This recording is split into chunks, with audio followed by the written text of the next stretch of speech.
Man truputį keistas vienas dalykas yra 9-oji pasaulinė ultratriatlono taurė, Panevėžys 2004, o sportininkai tokie jauni. Panevėžys. Pasaulio ultratriatlonas, kurio jūs tikriausiai visi laukėte, ar ne?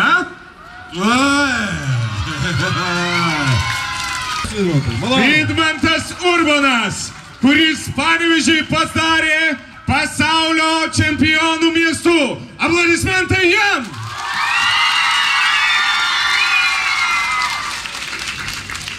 Ačiū labai.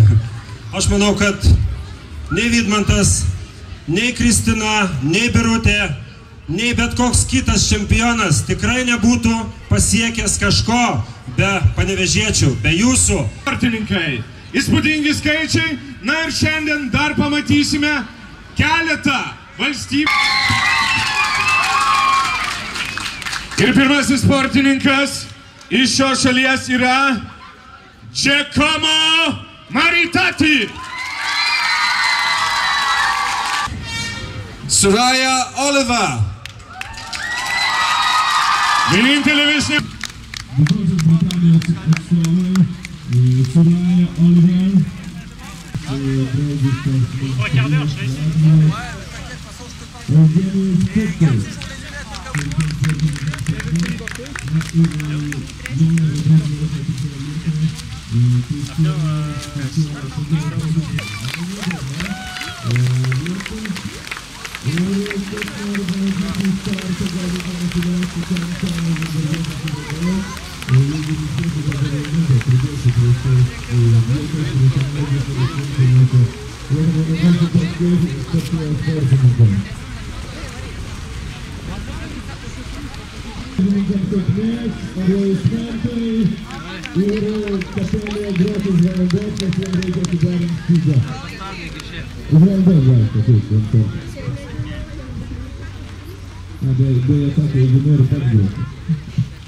Pasakyti, koks numeris.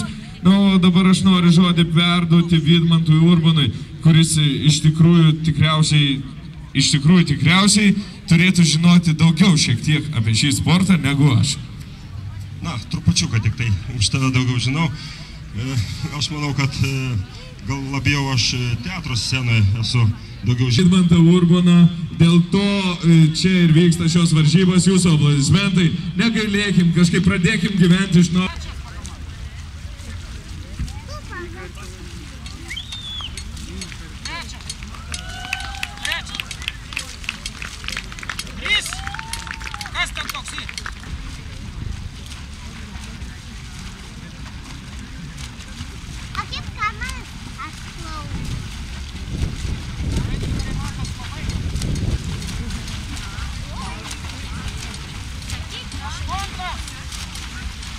Šimtas!